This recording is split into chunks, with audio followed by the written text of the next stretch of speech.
Tape www.suividecolosénégal.com. À École au Sénégal, c'est facile, tu n'as qu'à te connecter. Tape École au Sénégal, les leçons sont beaucoup plus détaillées. À l'Assemblée générale extraordinaire, comme c'était mis ici, l'entité, elle, est composée d'un capital de 5 000 actions de valeur nominale 10 000, donc ce qui fait que le capital social en entité, il est de combien? Il est de 50 millions. Nombre d'actions, 5 000. Donc, les actionnaires ont décidé dans l'Assemblée générale extraordinaire tenue le 1er octobre de procéder à une réduction de capital par remboursement de la moitié de la valeur nominale. Comme je l'ai dit, c'est toujours la valeur nominale qui est appelée. Ce n'est pas le nombre d'actions qui est appelé, mais c'est la valeur nominale qui est appelée. Donc, tout s'opère sur la valeur nominale. De ce fait, ici, dans notre cas, lorsque nous voulons réduire de moitié la valeur nominale ici, donc on va réduire de moitié tout simplement cette valeur-là. Donc 10 000 divisé par 2 multiplié par le nombre d'actions pour avoir la valeur réelle qui doit figurer dans le remboursement des actions. Donc ici, on va procéder à l'opération. Ici, tout simplement, on peut faire 10 000 divisé par 2 multiplié par 5 000. Cela va nous donner exactement la valeur que nous voulons réduire et cette valeur-là n'est rien d'autre que 25 millions. Réduire la valeur nominale de moitié revient tout simplement à diviser tout simplement ici la valeur nominale qui est là, c'est-à-dire c'est les 2 quarts, c'est le 2 quarts de l'action. Donc les 2 quarts de l'action font tout simplement 1 tiers, 1 et demi. 1 tiers, 1 et demi. Donc 1 et demi de 10 000, ça nous donne 5 000. 5 000 fois 5 000, ça nous donne exactement 25 millions. Donc, comment est-ce que nous allons comptabiliser cette réduction de capital? Comme je l'ai dit, le compte 1013 est un compte du passif, dans un compte qui est au crédit. Lorsque nous voulons réduire un capital, il faut passer ce compte-là au niveau du débit pour le réduire. Et lorsque nous le réduisons, il faut matérialiser cette réduction-là par la dette que l'entreprise a envers l'associé. Donc, c'est le compte 4619 qui est tout simplement le compte apporteur capital à rembourser. Donc, on va mettre notre schéma d'équité tout simplement là.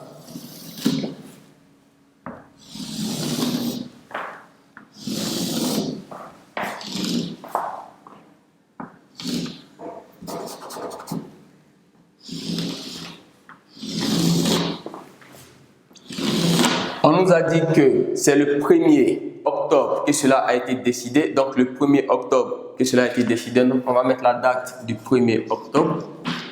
Le 1er 10, le 6N. Donc, comme je l'ai dit, le compte 1013 est un compte du passif. C'est un compte simplement qui est au crédit. Pour pouvoir le réduire, pour pouvoir le diminuer, il faut le débiter. Donc, il passe normalement du crédit au débit. Donc, on va mettre ici le compte 1013. Qui est intitulé ici capital souscrit.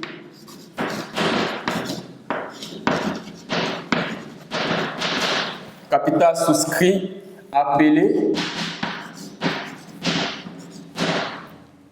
versé non amorti. Donc capital souscrit appelé versé mais qui n'est pas encore amorti. Et là, en contrepartie, on va avoir le compte associé 16 46 19 qui est tout simplement intitulé apporteur ou associé capital à rembourser.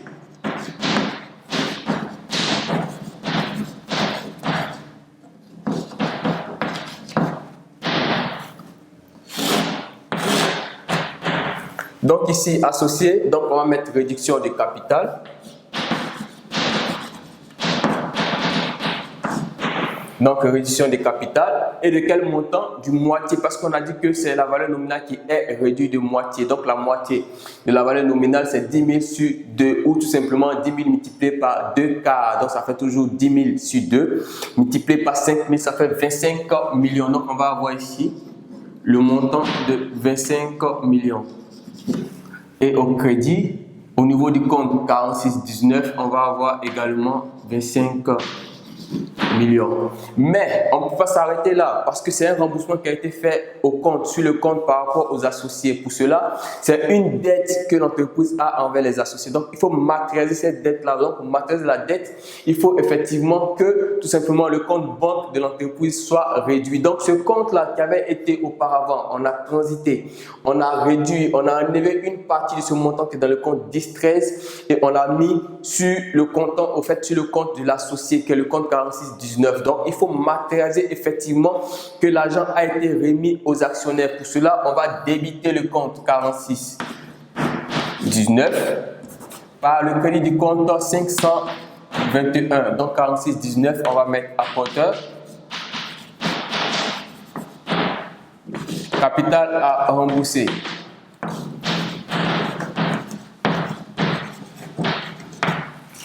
Ensuite, on va mettre ici banque.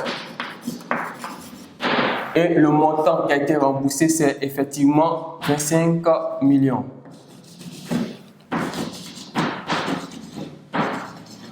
Donc, on peut mettre ici, par exemple, remboursement aux associés.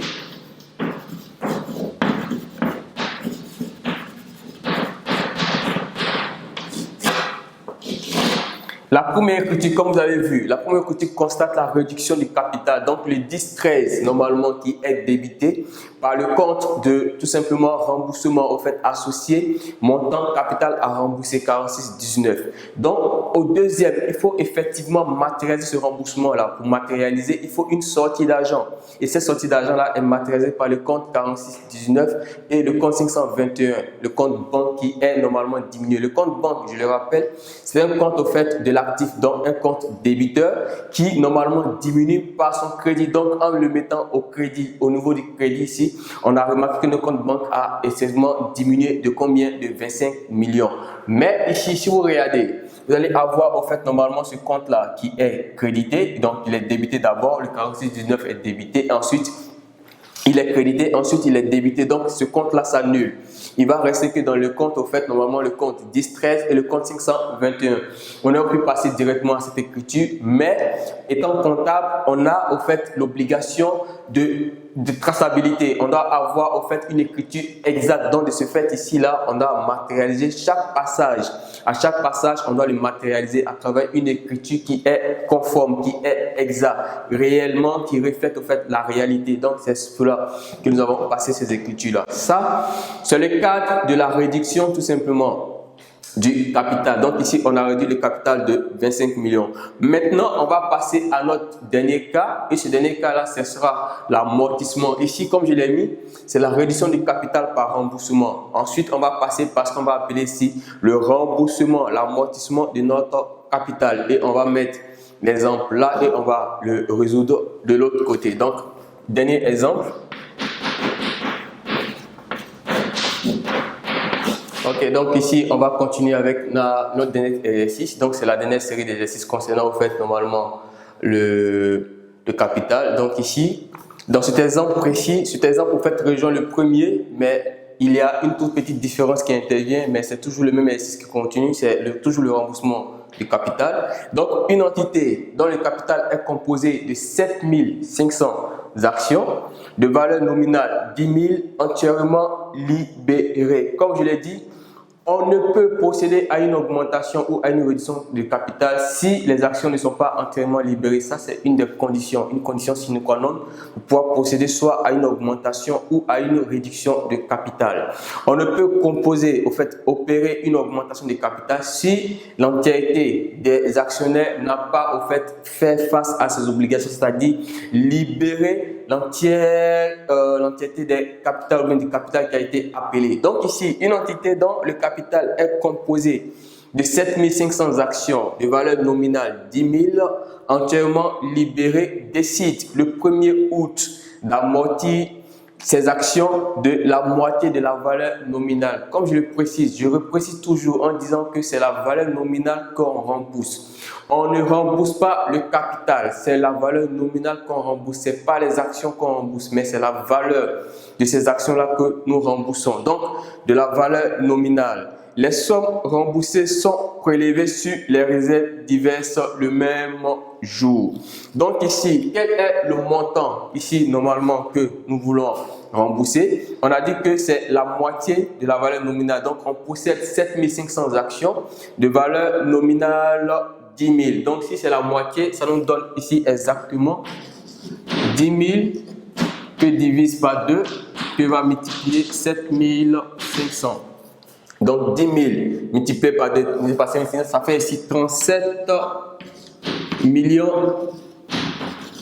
500 000. Donc ici, le montant total à rembourser aux actionnaires va être de 37 500 000. Mais ces 37 500 000 seront prélevés sur les réserves diverses. C'est différent du capital. Ça sera prélevé sur les réserves diverses. On parle du capital social, mais c'est sur les réserves en fait, diverses que ce montant va être prélevé. Alors, comment se présente le schéma d'écriture? Comme je l'ai dit, il est à peu près, il ressemble à ce premier exercice que nous avons fait, mais vous allez voir la différence. Ce qui va intervenir en termes de différence, c'est la réserve diverse qui intervient ici de notre côté, parce que c'est sur cette réserve diverse là que nous allons au fait imputer les 37 500 000. Donc comment est-ce que nous procédons à notre schéma d'écriture? On va tracer tout simplement notre élément comme ça.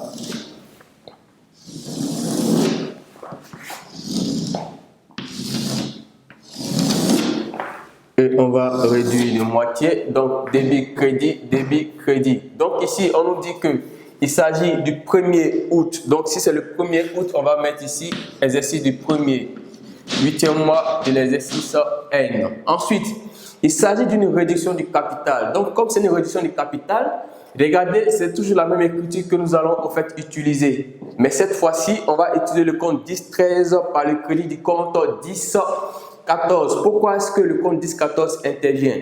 Si vous vous rappelez, on avait dit qu'il s'agit du capital souscrit appelé versé non amorti. Or, dans ce cas précis, on parle de l'amortissement du capital. Donc, le capital étant amorti, il faut transférer la valeur du capital souscrit versé amorti dans un compte spécifique qui est le compte capital souscrit appelé et amorti. Donc, on va ici débiter le compte 10-13, donc pour le solder.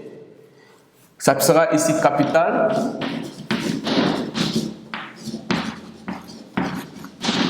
souscrit appelé versé non amorti par le compte 10-14. Capital souscrit appelé versé amorti. Donc capital souscrit appelé versé amorti. Donc ici on a abrégé pour ne pas, parce qu'on n'a pas énormément de place, mais on les a abrégés. Donc pour les sigles, capital, le premier, le compte 10-13, c'est capital souscrit appelé versé non amorti. Appelé versé non amorti. Dans le deuxième cas, c'est capital souscrit appelé versé mais amorti. Appelé versé amorti. De combien? On a dit que le montant il était de 37 500 000. Donc on va avoir 37 500 000. Donc comme libellé, ça sera tout simplement ici la constatation de l'amortissement. Donc constatation.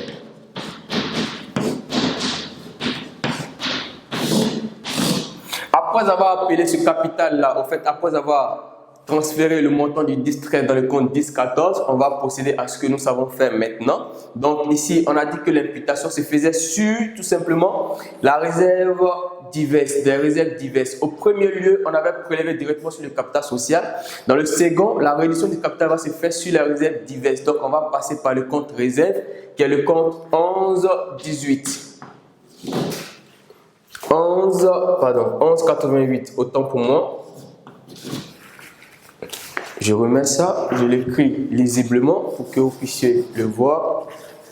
On va utiliser le compte 11,88, donc ici, qui est intitulé réserve diverse.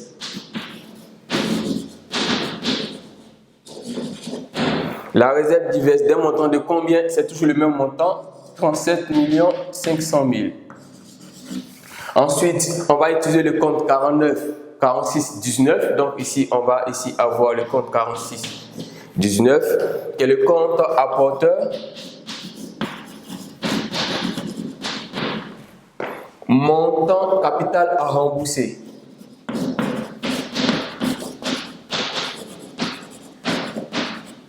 De combien? De 37 500 000.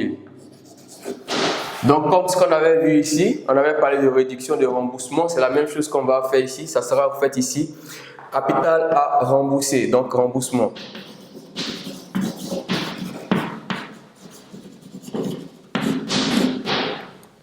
Après avoir remboursé, on va procéder tout simplement au paiement.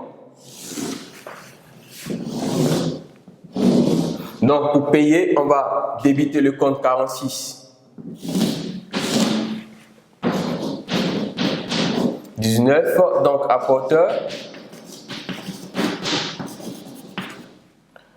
Capital à rembourser. Par le crédit du compte 521. Donc, le compte 521. Quel est le compte banque de quel montant? Du montant de 37 500 000. Donc ici, on va mettre ici simplement libellé remboursement ou paiement.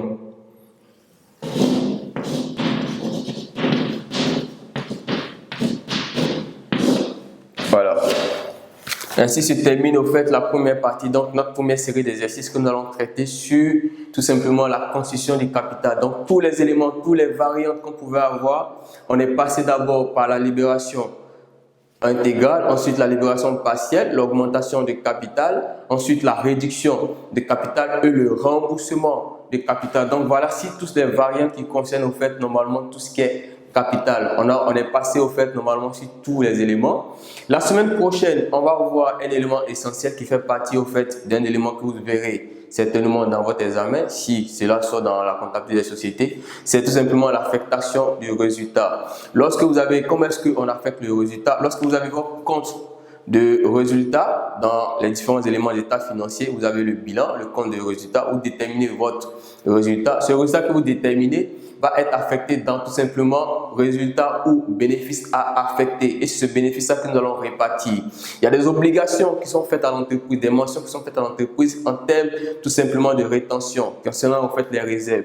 Lorsqu'une entreprise fait un bénéfice, l'obligation lui est faite de mettre en réserve ce que nous appelons la réserve légale, une partie de ce bénéfice qui a été réalisé. Ensuite, vous allez affecter dans la majeure partie à d'autres réserves qui sont des réserves facultatives, des réserves au fait diverses. Cela dépend de votre entreprise. Mais si auparavant, il y a eu ce qu'on va appeler des pertes et autres, vous devez venir imputer ces pertes-là sur le résultat, le bénéfice que vous avez eu. Ensuite, une partie de ce résultat-là va être donnée en termes de dividendes aux actionnaires. Donc, ça sera au fait les dividendes, les réserves statutaires et autres. On va voir comment est-ce que nous calculons la réserve statutaire, les données dividendes, le premier dividende et autres éléments. Et ensuite, le reliquat du montant qui va être mis tout simplement en report à nouveau. Pour terminer, on espère qu'on pourra terminer cette leçon et puis continuer au fait normalement sur les autres éléments en termes d'obligation, en termes de répartition des actions entre les différents actionnaires. Donc ici, merci d'avoir été attentif. Vous pouvez suivre d'école au Sénégal, d'accord. À école au